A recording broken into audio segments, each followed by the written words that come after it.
Hi loves! This is regarding kay Pai. May tanong tayo dito. Pag ba natapos ang March 14, pwede na po mag-KYC ang mga bago? So, hindi po loves kasi ang instruction lang po dyan ni Pai Network is hanggang March 14 na po ang last KYC ng mga old users ng Pai Network. Yung mga dati na nagbiminas, pero madami kasi silang mga unverified Pi coins kaya pinapa-verify ni Pi Network.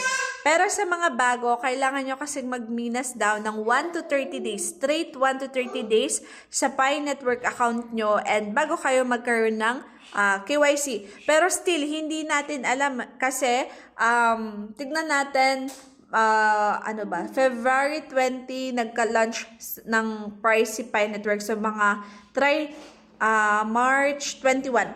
So kung merong makakapag KYC sa March 21, edi legit na March 21, 22, 23, 24. Pag merong naka-KYC at that time, at that day, edi yan.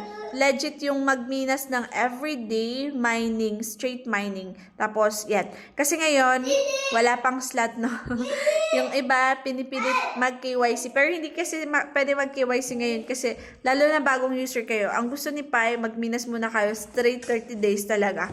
So, bago siguro siya magpa-KYC ulit sa next. And syempre, tips ko mga love sa mga bagong users, kailangan po real name nyo po yung nasa account nyo sa Pi Network. Kasi pag mag-identity verification kayo, at hindi po tugma yung pangalan nyo sa Pi Network account nyo at sa ID nyo, hindi po yan ma-approve. And then, napakahirap palitan pa naman din yung mga spelling ng pangalan. So, yung kasama ko, yung partner ko, si Love, yung ginawa niya sa account niya is pinadelete ko. Dinelete namin. Nung March 10, na-delete yung account niya kasi dinelete namin. Then, gumawa kami ng bagong account niya para parehas yung name na real name niya, and then pag nag-identity verification siya, real name niya, para hindi magka-problema sa KYC approval, 'di ba? Kasi mahirap eh.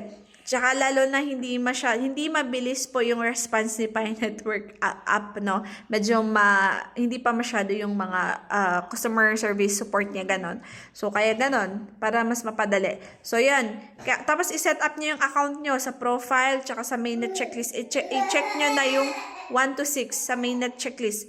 Tapos, yung profile, iset up niyo na ang FB, email, and password.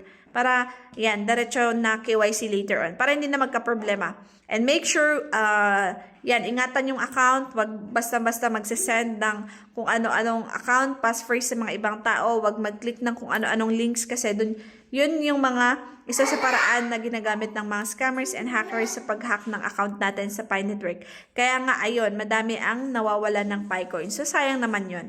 Sayang yung mga Pi coins na yun. Okay? So, yun lang.